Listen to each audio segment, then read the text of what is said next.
Right, it's about time to make a start. First of all, confirmation of the minutes of the 13th meeting held on January the 11th. We have received no proposed amendments. Can I take the minutes as confirmed? Thank you. Matters arising.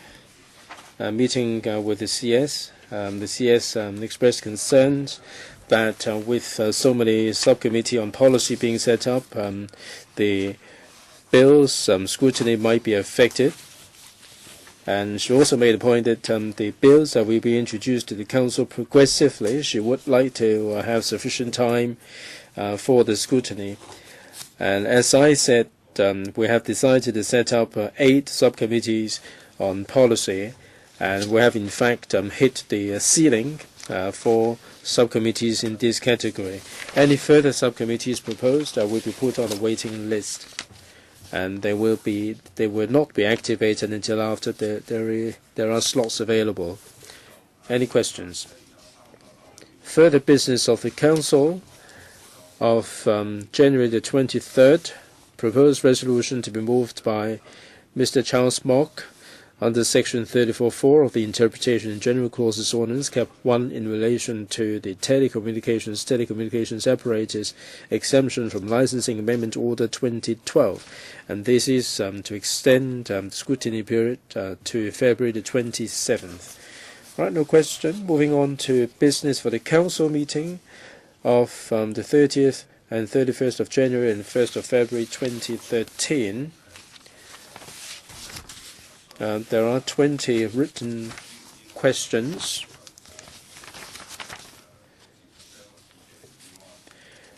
Members' motion. I will be moving the motion of thanks.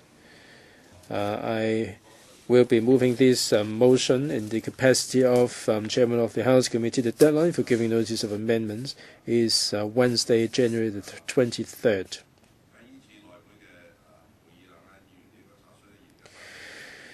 Members noted at the last HC meeting the arrangements for the debate on the 2013 policy address. Please refer to paper CB2 512/12 to 13. In the appendix of the paper, you are given all the details. One is economic development, commerce and industry, economic development, financial services. The third one is poverty alleviation, welfare, population policy, education, and manpower. The fourth is environment, health, food, safety, environmental hygiene, home affairs other than district administration, civic education. Fifth, political system, governance, and human rights. Each member will be allotted a total of 30 minutes, and members are welcome to take the floor at different segments to air their views. We have a tentative list of responding officers and the speaking order, but this is subject to fine-tuning, and the President of the Council will be so informed if this happens. Ms. Emily Lau, how do you mean if they fine-tune the order, rather than may change the order of speaking? The same bunch of officials, yes, if necessary. If necessary, they may change the order. But they may not move. They may not be moved elsewhere, would they? No. But some bureau secretaries or top secretaries will be appearing twice or 3 times. Any questions? Ms. Chen Yun-han, Chairman.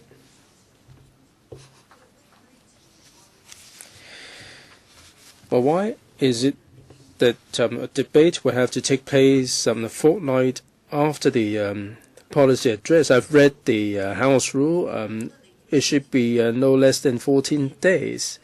But we're given only a fortnight. I mean, we will be visiting the district to listen to community views. Well, you probably have noticed the holidays. There are the intervening holidays. Now, this is the date. These are the dates notified by the administration. SG. Well, it should be no less than 14 days. when you look at the entire schedule, it should be suitable. I mean, this was decided at the beginning of the year. Ms. Chen Yunhan. I've been out of the council for 4 years. I think that normally we would be given at least 3 weeks. It would be easier, it would be better for us to gauge our community views. Well, I thought it was the decision of the administration. But I read from the House rule that it should be no less than 14 days. Well, if this is the new way of doing things of the administration, I would feel strongly about it. Well, normally the policy address would be delivered in the first week of October, and we have the intervening holidays, and we have the budget coming up. So all these are happening together. Ms. Chen Yunhan. I appreciate that the new administration has a new working style. I don't have a strong view about it. But I mean, you have to bear in mind that coming from my background would be difficult for me to gauge all these views. So I think they should spare a thought for us. Mr. James Toh. I feel the same way when I first read the schedule. I didn't quite understand that. If we do this during the week after the holidays, it would be okay, wouldn't it? That would be 4.5 weeks after the policy address instead of 3 weeks. That would be better for us to gauge the views and to generate discussions. Can this be changed? No, I'm afraid not. But I would take note of your views and let the administration know. Maybe there would be better arrangement next year. I go along with Ms. Chen Yunhan. SG? Right, let me give maybe some background information. Like you said, Mr. Chairman, normally at least October the 12th in 2011, 26 motion of thanks, 2010 October 13 policy address, 27th motion of thanks. 08, 09, the days are quite similar, about 2 weeks or so, but I've heard what members have to say. Perhaps going forward, when we put together the schedule, we might have a word with the President. Mr. Ronnie Tong. Chairman, I appreciate the concerns of Ms. Chen Yunhan. We didn't have these supersedes.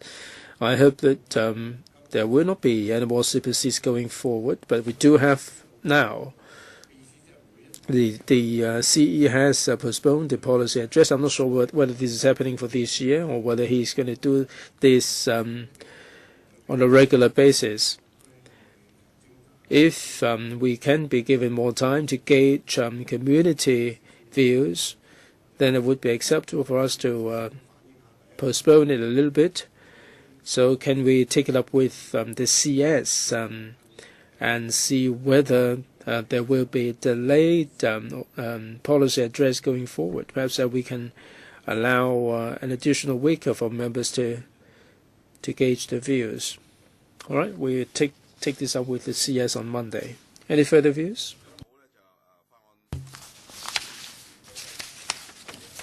Ms. Emily Lau.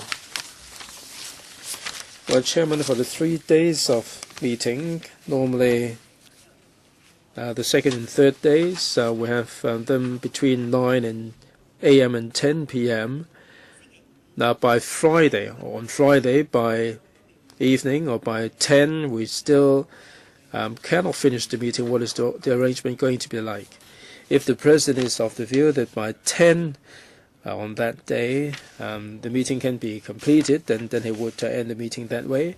Otherwise, we'll have to come back on Saturday at 9. Also till 10, failing that, we'll have to come back on Sunday. Well, I mean, just counting the hours, we don't need to see this happen unless there is filibustering. Chairman, we cannot rule out anything, can we?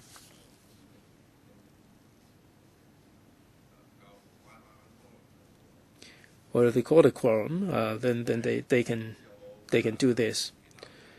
Any further questions? If not, position of bills, committees and subcommittee.